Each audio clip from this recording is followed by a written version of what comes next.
वैराग्य क्या होता है ये? वैराग्य का मतलब होता है जिसमें कोई राग ना हो। जी। राग समझ रहे हैं ना, जैसे घर मकानों से राग हो गया, धन संपत्ति से राग हो गया, स्त्री से राग हो गया, पुत्र से राग हो गया, समझ रहे, रिश्तेदारों से राग हो गया। राग का मतलब होता है एकदम उनके साथ में एकदम लगाव हो जाना। जी। समझ ना, समझ रहे ना, ममता मोह, समझ ना। राग मतलब हमको अगर जिसके साथ राग होता तो वहाँ द्वेष भी होगा। द्वेष समझते हैं ना? हाँ, द्वेष, लड़ाई। राग और द्वेष एक ही चीज का दो पहलू है। जी जी। जैसे एक सिक्का के दो पहलू होता है ना, जहाँ राग है वहाँ द्वेष भी है, जहाँ द्वेष है वहाँ राग भी है। इसीलिए बोले हैं, अभी जैसे मित्र से राग हो जाता है, मित्र से राग होता है ना, जी जी। अब वही मित्र से तुम ज्यादा राग कर रहा है, किसी बात को लेकर के तुम्हारा मनमुटाव हो गया, तो वो राग ही द्वेष में बदल जाएगा। समझे? बता रहा हूँ, व्याख्या करा रही है, वीडियो चालू है, तुम जब पूछा तो तुम्हारे को बता रहा हूँ। तो जिससे अब तुम्हारा परिवार से किसी से राग ज्यादा है, इससे ज्यादा तुम्हारा लगाव है, ज्यादा प्रेम है, जैसे तुम्हारी पत्नी से ज्यादा प्रेम है, खूब राग है उससे, मगर अब वो तुम्हारा पत्नी का बारे में तुमने जान लिया कि पत्नी जो है दूसरे पुरुषों के साथ में उसका संबंध हो गया है, तुमसे चोरी चोरी छुप छुप के दूसरे पुरुषों से मिलती है। तो जहाँ तुम्हारा राग अत्यधिक राग था, वो राग जो है द्वेष में परिणित हो जाएगा और अत्यधिक शत्रुता हो जाएगी। समझो ना। तो इसीलिए मतलब न तो राग होना चाहिए किसी से, न तो द्वेष होना चाहिए। राग है तो वहाँ द्वेष जरूर होगा। द्वेष दिन है तो रात भी होगी, रात है तो दिन भी होगी। राग के साथ में द्वेष रहता है, द्वेष के साथ में राग रहता है। सुनो, इसीलिए राग द्वेष नहीं करना।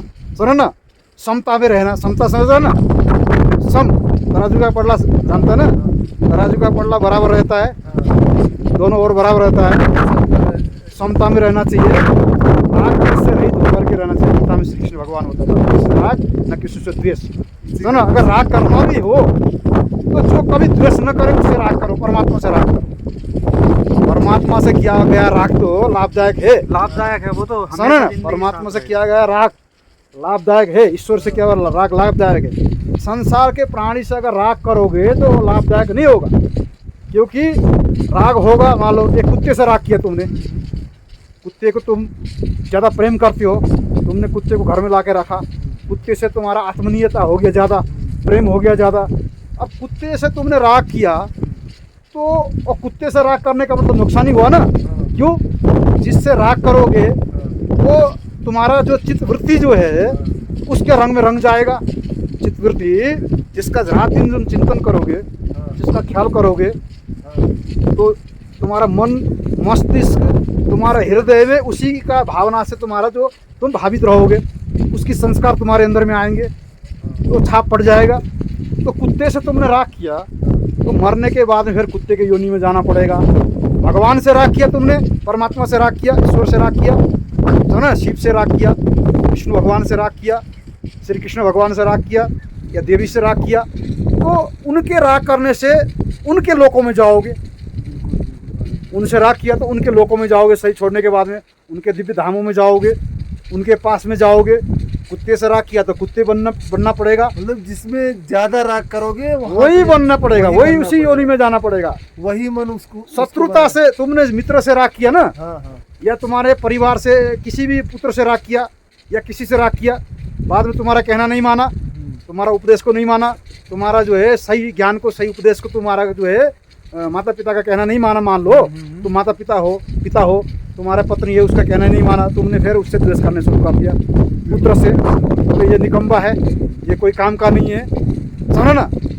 और जो तुमसे जो प्रेम करता तुम उससे जो ज़्यादा राग करोगे, जिस तुम्हारा आज्ञा को मानेगा, तुम्हारे अनुसार चलेगा, तुम्हारा कहना मानेगा। तो कहने का मतलब जहाँ राग है वहाँ द्वेष है। सुनो ना, तो इसीलिए बोले न तो राग करो न द्वेष करो, और राग करो न किसी से द्वेष करो। ये राग और द्वेष से जो रहित होता है वही। अगर द्वेष करेगा ना तो भगवान से भी अगर द्वेष करेगा तो भी कल्याण होगा। भगवान से भी अगर द्वेष करेगा तो भी कल्याण होगा। जैसे बड़े बड़े राक्षस लोग थे ना, भगवान से द्वेष करते थे, जैसे रावण करता था, कंस करता था, बहुत सारे राक्षस करते थे, मगर उनका शिशुपाल करता था। सुनो ना, मगर उनका उद्धार हुआ। द्वेष अगर करना हो, सुनो, द्वेष करना हो तो भगवान से करो, राग करना हो तो भगवान से करो। आगे समझ में? मनुष्य से न तो राग करो न द्वेष करो, मनुष्य से न तो राग करो न द्वेष करो, मतलब एक समता में रहो, तराजू की पलड़े की तरह। मतलब संसार में रहो, संसार में अपने सारे कर्तव्य का निर्वहन करो, कर्तव्य का पालन करो, मगर जो है ऐसे रहो जैसे जल में कमल, जल में कमल जैसे रहता है और जल के एक बूंद भी कमल के पत्ते में नहीं ठहरता है, उसी तरह संसार में रहते उदासी भाव से रहो, उदासीन की तरह रहो। समझ में आया? उदासीन मतलब राग करोगे। एक हिरण से राग किया था जड़ भरत ने, सुना ना? भागवत तो सुना ना, हिरण से राग किया था। जो चक्रवर्ती सम्राट पूरे भारत जिनके नाम से जाना जाता है, भारतवर्ष, समझ ना? भरत भरत। और वो जो है भरत जो थे वो पूरे भारत के एक सम्राट थे, पूरे पृथ्वी के सम्राट समझ लो, समझ ना? ऋषभ देव के पुत्र थे, ऋषभ देव के पुत्र। जब वो ऋषभ देव भी भगवान विष्णु के अंश अवतार में गिनती है भागवत के अनुसार, तो उनके जो पुत्र थे उनने आखिरी में जब राजपाट अपने पुत्रों को दे करके, सुना ना, राजपाट का त्याग करके साधु का भेष धारण करके सन्यासी बन करके जंगल में तपस्या किया। और एक हिरण जो है पानी पीने के लिए आई हुई थी नदी किनारे में, उनके आश्रम के कुटिया के सामने, कुटी के सामने में। और वो जो हिरण जो थी वो गर्भिणी थी और पीछे से शेर भी उसको खाने के लिए आ रहा था। तो शेर को देख करके वो डर के भागी, नदी पार करके छलांग मारी नदी में, गंडकी नदी में, वो नेपाल में वो पड़ता है वो जगह, समझे? छलांग मारी और छलांग मारते समय उसका जो गर्भ से बच्चा गिर गया, गर्भिणी थी वो, और वो उधर जाके मर गई। अब बच्चा को ऋषि ने देखा, जो राजा थे और बाद में ऋषि बने थे, उन्होंने देखा अब ये बच्चा पानी में बह रहा है, इसको कौन लालन पालन करेगा? इसके माँ तो मर गई। दया के भाव से उनने ला करके उस बच्चे को पाला, गांव से दूध पिलाया, ला करके भिक्षा करके लाया। और बाद में वो हिरण के बच्चे से इतना राग हो गया, इतना राग हो गया, इतना मोह हो गया, इतना ममता हो गया, बाद में आखिरी में उसी के योनि में जाना पड़ा उनको, समझे? उसी की योनि में जाना पड़ा, हिरणी बनना पड़ा, समझे ना? मगर पूर्व जन्म का स्मृति था, उन्हें घास पात खाने छोड़ दे, हिरण के योनि में पैदा हुए वो हिरण बन के। फिर अगला जन्म में फिर उन्हें घास पात खाने छोड़ करके उसी गंडकी नदी के किनारे में उन्हें उसी जल में त्याग दिया शरीर। तो दूसरा जन्म में ब्राह्मण के घर में जन्म हुआ, उनका नाम पड़ा जड़ भरत। तो इससे क्या संदेश जा रहा है संसार में? आज वर्तमान समय में कुत्ता पाल रहे हैं, घर घर में कुत्ते पाल रहे हैं, कुत्ते को बिस्तर में सुला रहे हैं, पूजा का रूम में कुत्ता घूम रहा है, जहाँ भगवान का देवी देवता का जो मूर्ति रखा हुआ है अपने साथ रसोई में जो है घूम रहा है, बर्तन चाट रहा है कुत्ता। और फिर अगला जन्म में वो कुत्ते बनने की तैयारी कर रहे हैं, समझ रहे? कुत्ता घर के अंदर नहीं शोभा देता, कुत्ता घर का बाहर शोभा देता है। घर के अंदर आज कुत्ता पाल रहे हैं ना लोग, घर के अंदर गाय पाले तो शोभा देता, फिर भी गाय को गौशाला बना के रखते लोग, है ना? और गाय पालने में नुकसान नहीं, क्यों? गौ पालने में नुकसान इसीलिए नहीं है, 84 लाख जन्म होता है ना मनुष्य का, जीव जंतु पशु पक्षी सब बनता है, तो आखिरी जन्म गाय का होता है, वेदों में आया। अच्छा, वेदों में आया आखिरी जन्म गाय का होता है। गाय के बाद मनुष्य की योनि में गाय बैल है वो मनुष्य की योनि में आएंगे। मान लो तुमने गाय पाला है, बाई चांस अगर तुम्हारा गाय का भी ध्यान आ गया मरते समय, तो भी तुम गाय बनोगे या बैल बनोगे, फिर भी मनुष्य बनना अगले जन्म में निश्चित है। एक ही जन्म तक तो गाय बनना पड़ेगा, बैल बनना पड़ेगा, अगला जन्म में फिर मनुष्य बनेगा। मगर अगर तुमने कुत्ता पाल रखा है तो पता नहीं कितने 84 लाख घूमना पड़ेगा, कुत्ते के बाद तो मनुष्य नहीं बनेगा ना वो, समझ ना? जड़ भरत हिरण के बाद जड़ भरत बने तो मगर वो तपस्वी थे ना, वो ज्यादा बड़ी तपस्वी थे। उन्हें राजपाट त्याग किया तो परमात्मा ने उसको स्मृति दिया था, मगर सारा मनुष्य ऐसा नहीं होते ना। तो घर में कुत्ता पालने का बहुत बड़ी नुकसान है। मान लो तुमने युवा पीढ़ी हो, तुम मान लो युवा हो, तुमने कुत्ता ला के पाला घर में, अज्ञानता के कारण, नासमझी के कारण, शास्त्र न पढ़ने के कारण, वेद उपनिषद गीता रामायण न पढ़ने के कारण, अब तुम्हारे माँ बुढ़ी है, पिता बुढ़ा है, शरीर छूटने वाला है, अब तुम्हारा कुत्ता तुम्हारे माता पिता के बगल में बंधा हुआ है, समझा? बंधा हुआ है, हट के पास में बंधा हुआ है। अब तेरे माता पिता मान लो कुत्ते को याद करते प्राण छोड़ेंगे, सामने बंधा हुआ कुत्ता को देखते हुए, कुत्ता बनना पड़ेगा ना? क्या प्रभाव पड़ेगा? कुत्ते की योनि में जाएंगे। पुत्र का कर्तव्य क्या होता है? पुत्र का कर्तव्य ये होता है कि माता पिता का भी उद्धार करे, बिल्कुल सही, दादा दादी का भी, परदादा का भी उद्धार करे, 84 से छुटाए।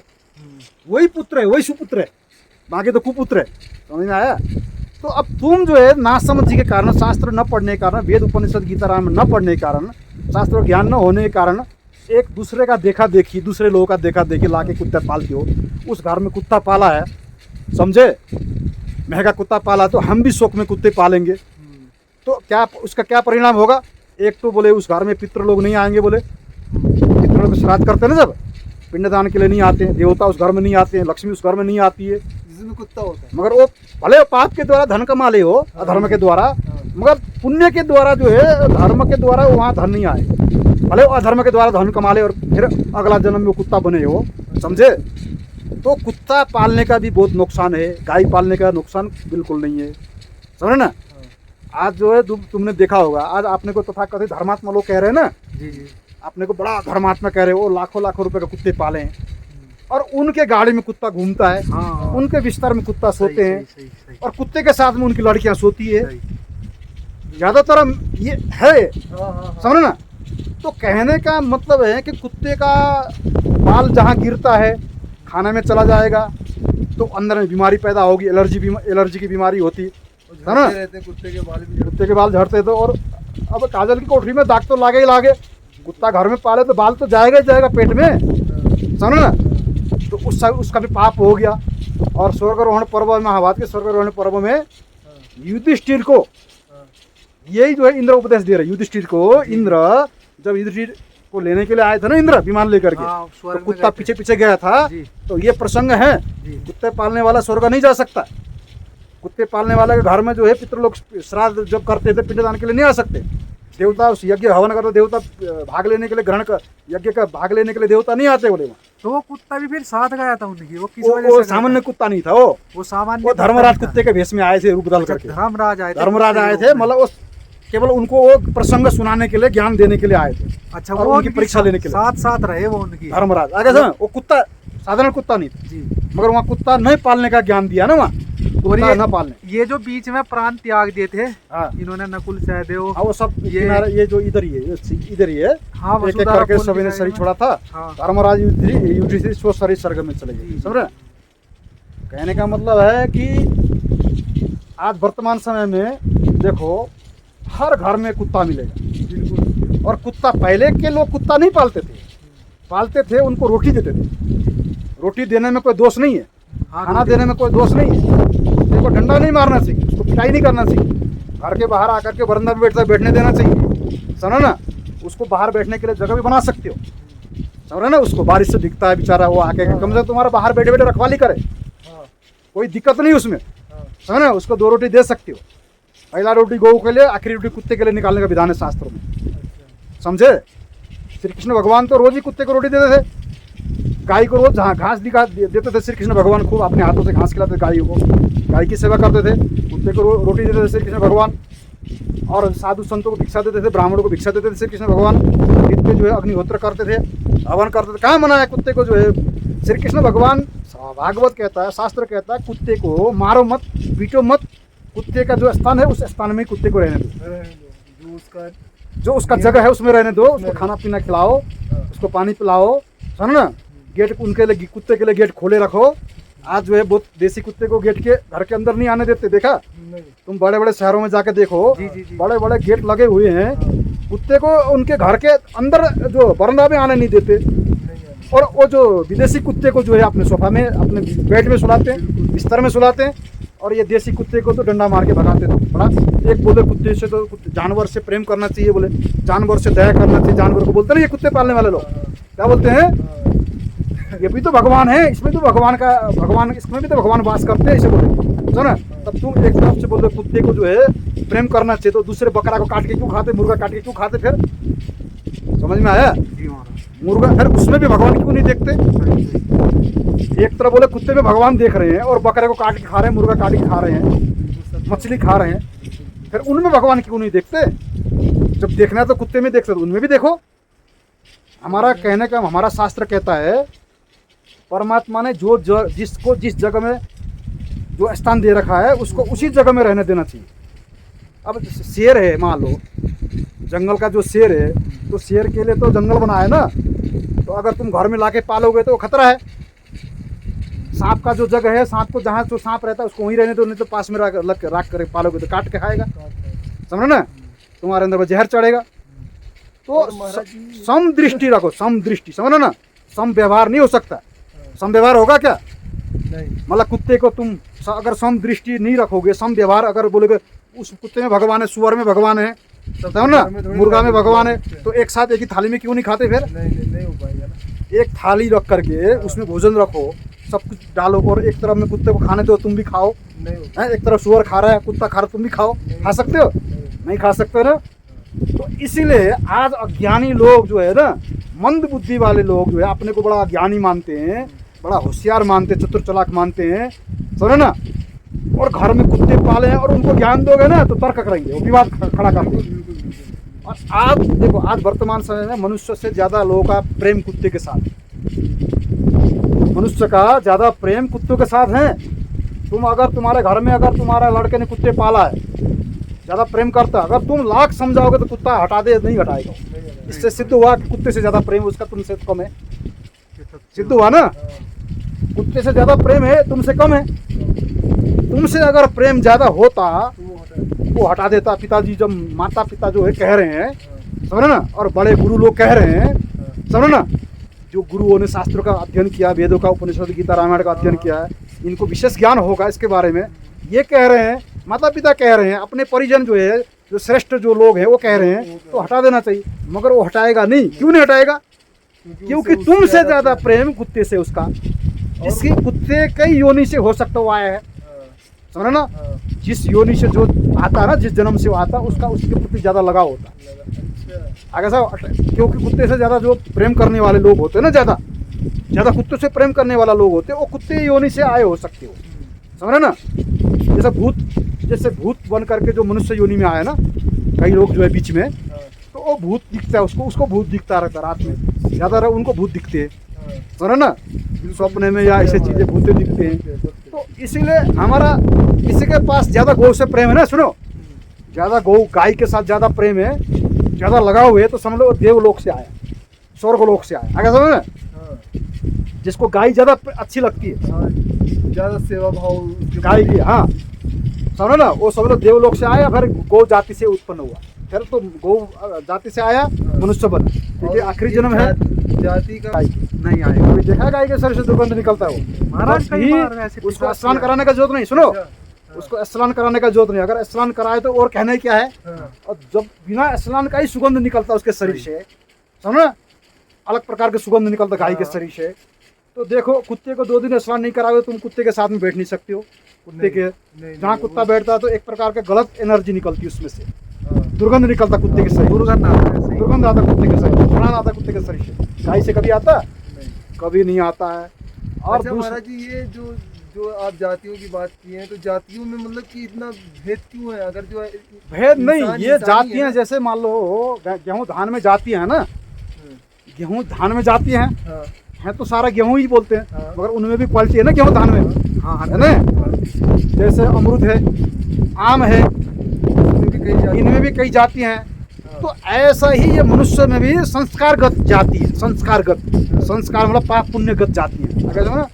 तो पाप और पुण्य से ही मनुष्य का जो है उच्च नीच कुल में, मतलब उच्च नीच जाति में जन्म होता है। जिसने थोड़ा अच्छा पुण्य किया है तो ब्राह्मण कुल में, उससे थोड़ा सा कम पुण्य किया तो क्षत्रिय कुल में, उससे कम पुण्य किया तो वैश्य कुल में, बनिया कुल में, उससे नीचे शूद्र कुल में। ठहर के मनुष्य तो बना है ना, और नुकसान नहीं है, सुनो। मगर ईश्वर प्राप्ति तो, अरे कम से कम जाति छोड़ो, मनुष्य बनाया परमात्मा ने, ये सबसे बड़ी बात है ना। कुकुर तो नहीं बनाया ना, पशु पक्षी तो नहीं बनाया ना, जीव जंतु तो नहीं, तो मनुष्य में मौका तो दिया ना भजन करने का, सत्कर्म करने का। कबीरदास भी छोटी जाति में पैदा हुए थे, रविदास महान संत हुए, सुनो, मतलब अपने मर्यादा में रहते हुए तो भजन किया ना उनने। ब्राह्मण पैर छूने लग गए थे, मना कर दिया उनने, ब्राह्मण आकर के पैर छूने लग गए थे, मतलब वो ईश्वर का दर्शन हुआ, उनको ज्ञान हो गया, भगवान की प्राप्ति हो गई। फिर भी वो ब्राह्मण बोले, पैर छूने लग गए थे, ब्राह्मण बोले नहीं, मैं अभी जो है शूद्र कुल में उत्पन्न हुआ हूँ, भले मैं संत बन गया हूँ, मगर आप मेरे पैर मत छूइए। ये जो विधि का विधान, ये नियम जो बना हुआ है ना, इस नियम का खंडन मत कीजिए। उनने बोला ना, रविदास ने बोला। क्यों? ब्राह्मण का काम जो है वो वेद पढ़ना, वेद पढ़ाना, यज्ञ करना, हवन करना, शादी ब्याह पढ़ना, मंत्रों का ज्ञान प्राप्त करके मंत्र का अनुष्ठान करना ब्राह्मण का कर्म है ना। क्षत्रिय कर्म क्या है? क्षत्रिय युद्ध करना, सेना में भर्ती होना। पहले तो अब तो सब जाति होते हैं, प्राचीन काल का बता रहा हूँ मैं, समझो ना। अभी तो हमें ये बोल भी नहीं सकती ये बातें, क्योंकि कानून इसका इजाजत नहीं देती ना अभी इस समय वर्तमान समय, सबको समान रूप से मानती है। तो पुराना समय में क्षत्रिय लोग होते थे, समझो ना, अस्त्र शस्त्र धारण करते थे, वो साधु संत ब्राह्मण की रक्षा करते थे, जो धर्मद्रोहियों को दंड देते थे, न्याय करते थे, देश में शासन करते थे, समझो ना, पुत्र की तरह प्रजा की पालन करते थे। और वैश्य जाति होती थी उनसे नीचे वाले, उसका कृषि, गो, वाणिज्य, व्यापार, इनका कर्म होता था। तो शूद्र जाति उससे नीचे होते थे, उनकी क्या करना? सेवा करना। सेवा मतलब ये अभी सेवा ही तो है, या नौकरी कर रहे हो? सरकारी नौकरी करते क्या है? सेवा ही है, सरकारी नौकरी करते हैं जैसे, सुनो ना। पहले ये सब नौकरी करने वाले को अच्छा नहीं मानते थे पुराने समय, आज तो इसी को अच्छा मानते हैं ना नौकरी करने वाले। तो इसीलिए ये चतुर्वर्ण माया सृष्टि गुणाकर्म विभाग संहिताएं बोलते हैं। चतुर्वर्ण है ना, मेरे द्वारा स्थापना किया गया, ये सृष्टि के आदि में ये विभाग किया गया। अगर समझ ना, ब्रह्मा जी का मुख से ब्राह्मण को उत्पन्न किया गया, ब्रह्मा जी ने, है ना। ब्रह्मा जी का जो विराट शरीर है, उस विराट शरीर से फिर भुजा, ये जो भुजा है बाहु से क्षत्रियों का उत्पन्न किया ब्रह्मा जी ने। और ये इससे नीचे वाला हिस्सा से जो है वैश्य जाति को उत्पन्न किया, चरण से शूद्र को उत्पन्न। मतलब अपने अपने जगह में सब सही है ना। अरे सारे घर सबसे श्रेष्ठ तो चरण से ही हुआ ना। बात तो सुन तो ले, मगर ज्ञान ऊपर है ना, ज्ञान ऊपर है, ज्ञान मस्तिष्क में रहता है ना। इसलिए ब्राह्मण के पास ज्ञान बुद्धि ज्यादा होता है, विवेक ज्यादा होता है, आगे समझ में, वो ज्यादा जो है उसके पास ज्ञान ज्यादा होता है ब्राह्मण के पास। ये बात सत्य है। और इसीलिए अगर मान लो सभी को अगर एक ही बना दिया जाए, सृष्टि चलेगी? नहीं चलेगी। सभी अमीरी हो जाए या गरीब न हो, सृष्टि चलेगी? या सब अमीरी हो जाए या सब गरीबी हो जाए, सृष्टि चलेगी? तो यहाँ छोटा बड़ा, समझो ना, अमीर गरीब, ये सब भेद परमात्मा ने बनाया पाप पुण्य के अनुसार। मनुष्य ने जैसे जैसे पाप पुण्य किया, उस पाप पुण्य के अनुसार परमात्मा ने, जैसा जेल में जाते हैं ना, जैसे ये भी एक जेल है, ये सृष्टि, ये संसार भी जेल है, ये जेल खाना है एक प्रकार से, समझो ना। ये जन्म मृत्यु, ब्राह्मण क्षत्रिय वैश्य शूद्र, ये भी हम लोग भी जेल में ही है, समझो ना।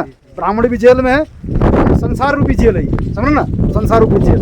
जैसे ये जेल है, संसार का जो जेल है, जिसमें मनुष्य जैसे कत्ल किया या खून किया या कुछ किया, तब जब जाता है तो उसमें अलग अलग बाड़े में रखा जाएगा या एक ही बाड़े में रखा जाएगा? अलग अलग बाड़े में रखा जाएगा ना। तो ये भी जेल है। तो अलग अलग जिसने जैसे पाप पुण्य किया, गुनाह किया, समझो ना, खून किया, उसको अलग बाड़े में, सामान्य जो है पाप, सामान्य जो है गुनाह किया, उसको अलग बाड़े में रखा जाता है ना। तो ऐसा ही ये भी संसार पे, इसलिए ये भेद नहीं देखना कि हम सब बराबर हैं। ये आत्मा रूप से बराबर है, आत्मा रूप से सब बराबर है, समझो ना। संस्कारगत बराबर नहीं, संस्कार से बराबर नहीं, संस्कार से बराबर नहीं, क्योंकि किसी में ज़्यादा अच्छे संस्कार है, किसी में कम अच्छे संस्कार है, किसी में कम अच्छे संस्कार है। आत्मा रूप से सब बराबर है। जैसे अब एक पात्र है ना, सुन ले, एक पात्र है, सोने का पात्र है, सोने का पात्र में जल भरा हुआ है, एक चांदी के पात्र में जल भरा हुआ है, एक पित्तल के पात्र में जल भरा हुआ है, एक लोहे के पात्र में जल भरा हुआ। जल तो समान है, मगर पात्र तो समान नहीं है ना, उदाहरण के रूप में समझ गया। मगर फिर भी मनुष्य शरीर मिला हुआ है, तो ये बहुत बड़ी सौभाग्य की बात है। किसी भी जाति में हम उत्पन्न हुए हो, मगर हम परमात्मा को प्राप्त किसी भी जाति में कर सकते, समझो ना। मगर जो नियम बना दिया गया है पहले सृष्टि के आदि में, ब्रह्मा जी ने नियम बना दिया गया, उस नियम में रह के ही अपने अपने कर्म करना चाहिए, अनुष्ठान करना चाहिए, समझ रहे ना, समझ रहे ना। अभी तो गुरु की आवश्यकता पड़ती है, साधु संत की आवश्यकता पड़ती है।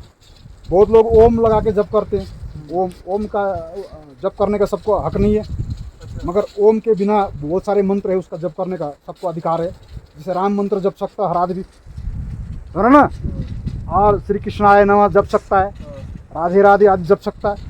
अब ओम लगा के जप करेगा तो फिर वो दोष लगेगा उसको, उसकी एनर्जी को सहन नहीं कर सकेगा, उसका एनर्जी को धारण नहीं कर सकेगा। स्त्री ओम नहीं लगा सकती, शूद्र ओम नहीं लगा सकता है ना, शूद्र कुल में उत्पन्न हुआ है। तो क्या लगाना, फिर श्री लगाना, ओम के जगह श्री लगाना है, ओम के जगह में श्री लगा के जप करना है। तो ये कौन बताएगा? साधु संत जी बताएंगे, जो शास्त्र पढ़े हैं, वेद उपनिषद गीता रामायण पढ़े।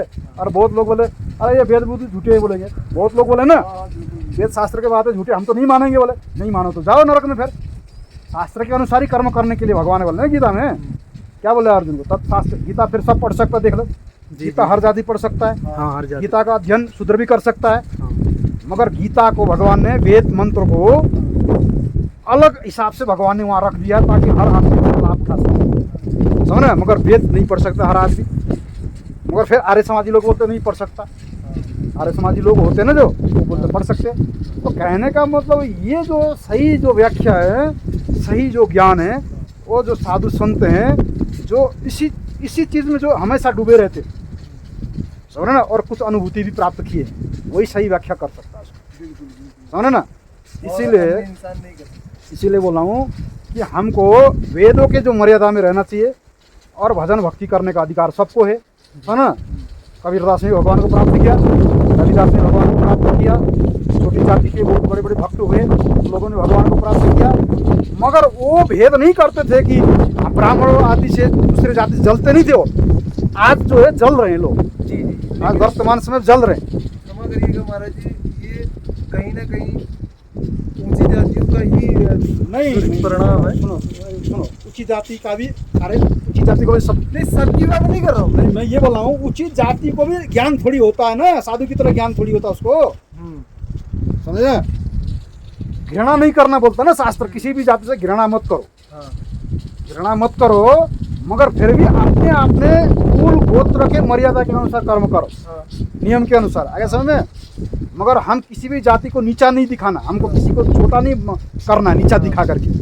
मगर अभी शादी करेगा तो अपने अपने गोत्र में करेगा ना, जो वेदों में जो नियम बना रखा है, जो भी वो सब अपने अपने हिसाब से करे, वेदों के हिसाब से करे, लेकिन जो मगर किसी का जो अपमान घृणा नहीं करता है, जो अपना अपमान करता है, अपमान नहीं करना, अपमान नहीं करना, वो देखो ना तो जो अपमान है का ही नतीजा है महाराज जी, हाँ, कि जो ऐसा कुछ अगर जो देखने को मिलता है समाज में, ये अपमान का ही नतीजा है कहीं ना कहीं। अपमान का नतीजा है। तभी तो आज जो वर्तमान समय में नहीं देख रहा है, जो लोग ईसाई बन रहे हैं, दूसरे धर्मों में जा रहे हैं। महाराज जी, हमारे धर्म में क्या नहीं है? सब कुछ है, सब कुछ है।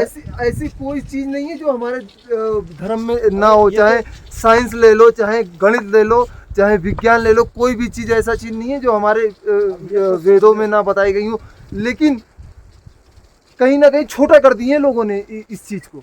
सुन ले अभी तेरे को बता, सबरी थे ना, हाँ, सबरी छोटी जाति में थी, हाँ, भगवान ने राम का बैर खाया ना, हाँ, और तेरा जो है वो भील जो था, हाँ, जो भगवान जिसमें जो है क्या नाम थे, केवट था, हाँ, ये सब और तो- एक जो भील था वो पहले शंकर भगवान का भक्त था, वो हाँ, ना शिकार करता था, जंगली जानवरों का हिंसा करता था। तो बाद में शंकर जी ने शिवरात्रि के दिनों ने ऐसे उससे पूजा हो गया, शिवरात्रि का पूजा हो गया था, उसने बेल के ऊपर चढ़ा था, एक एक पत्ता तोड़ के वो हिरण का शिकार करने के लिए बैठा था। बाद में शंकर जी ने जब उसकी जो है शिवरात्रि की पूजा होगी, दर्शन दिया, मैं शिव हूँ बोल करके दर्शन दिया, बोले अब तुझे भगवान ने उसको राजा बना दिया, भीलों का राजा बना दिया, और बोले तुझे भगवान राम मिलेंगे, बोले जब राम का अवतार होगा, भगवान विष्णु का अवतार होगा, तेरे पास में भगवान राम आएंगे, बोला ना शिव जी ने। तो फिर बाद में वो केवट जो है, केवट से वो मिले भगवान ने, तो भगवान ने भेद नहीं किया ना, भेद किया क्या? मगर फिर अपना अपने कर्म तो वो लोग भी करते थे ना, अपना अपने जो है कर्म करो, मगर घृणा नहीं करना किसी भी जाति से, समझ में आया? तो भगवान का ये स्वरूप तो इंसान भूल गया ना महाराज। हाँ भूल गया। अब मान लो जो अरे शूद्र का कर्म है, मान लो जो कर्म है, मान लो अब शूद्र जाति में उत्पन्न हो करके कोई अगर बोले नहीं तो मैं तो अब पंडित वाला कर्म करूंगा और लोगों का हवन करवाऊंगा, यज्ञ करवाऊंगा, शादी ब्याह करवाऊंगा, फिर उसके लिए पाप हो जाएगा, उसके लिए जो नियम को तोड़ दिया ना उसने। अब मान लो 4 पुत्र हैं, एक माता पिता के 4 पुत्र है, 4 पुत्र को माता पिता ने उसके योग्यता के अनुसार 4 कर्म बांट दिया, तो बस उस कर्म को करना, आगे समझ में। तो हमारा माता पिता परमात्मा है ना, परमात्मा ने हमको जन्म दिया, हम मान लो उस परमात्मा के 4 पुत्र हैं, मान लो ब्राह्मण, क्षत्रिय, वैश्य और शूद्र, 4 पुत्र हो गए उसके। अब हमारा योग्यता के अनुसार हमारा को काम निर्धारित कर दिया, समझ में आया?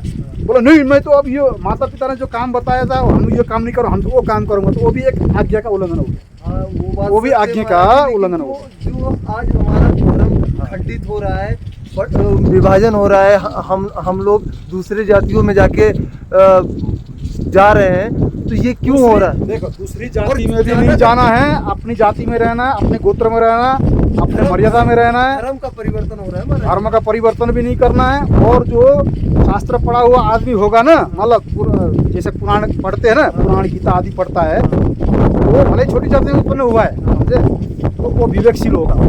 विवेकशील होगा वो फिर जो है कभी किसी जाति से द्वेष नहीं करेगा, समझे। और मंद बुद्धि वाला होगा, मूर्ख होगा, वो जाति के जो है उसमें पड़ेगा। फिर वो बोले ब्राह्मण हमको नीचा दिखाते हैं, इसलिए वो ब्राह्मण से उल्टा द्वेष करने लग जाएगा, वो भी गलत हो जाता है। ऐसा भी नहीं करना, भले वो कर रहा है तो छोड़ दे, उसका करता है तो उसका कर्म है वो भोगेगा, मगर हमको नहीं करना, समझो ना। द्वेष सुन, द्वेष वो भी द्वेष हो जाता ना। द्वेष, राग और द्वेष दोनों नहीं करना। अभी मैंने क्या बोला था पहले, जी राग भी नहीं करना, द्वेष भी नहीं करना। वो लोग द्वेष करने लग जाते द्वेष, उसका परिणाम उसको भोगेगा ना, वो भोगेगा ना। तुम क्यों करोगे, तो तुम भोगोगे, तुम भी करोगे उसकी तरह, तो तुमको उसका फिर तुम भी द्वेष करोगे, वो भी द्वेष करेगा, तो क्या होगा। द्वेष करने से क्या होता है, तुम भी फिर अगला जन्म में उसके घर तुम शत्रु बन के पैदा हो जाओगे, दोनों बदला, क्योंकि तुमने द्वेष किया किसी से, द्वेष का बदला पूरा नहीं किया तुमने इस जन्म में। माला द्वेष मन मन में जलन भाव है, अब वो द्वेष के कारण तुमसे उसने द्वेष किया, तुमने उससे द्वेष किया, तो तुम दोनों ही एक जगह पैदा हो जाओगे। अगले जन्म में पैदा होगा तो तुम फिर बदला लेने को सोचोगे। वही भाई भाई में आजकल होता है। आगे भाई भाई में आज होता है। जैसे किसी को देख के मन में प्रसन्नता होती है ना, खुशी होती है, तो समझ लो वो मित्र है। और किसी को देख के मन में जो है शत्रु होता है। आगे समझ में, ये मन में ऑटोमेटिक जो आ जाता है। अभी किसी से कभी हम मिले नहीं, किसी से कभी मिले नहीं है, पहले बार मिले, फिर किसी को देखने से लगता है ना, किसी को लगता है ना कि खराब दिखता है, तो समझ लो वो शत्रु है, कुछ न कुछ कारण से शत्रु है, समझ रहे हो। और जिसको किसी से तुम मिले हो, किसी से मिलो, खुशी होती है ना, प्रसन्नता तो होती है, बिल्कुल समझ लो तुम्हारा आनंद तो तुम्हारा मित्र है। तो ये भी एक मन में ऑटोमेटिक आ जाता है। इसलिए कभी द्वेष नहीं करना किसी भी जाति से, ब्राह्मण से भी नहीं करना, न क्षत्रिय से करना, किसी भी जाति से नहीं करना। ये एक वर्ण व्यवस्था है, परमात्मा ने सृष्टि को चलाने के लिए बना रखा है, इसे समझ लेना।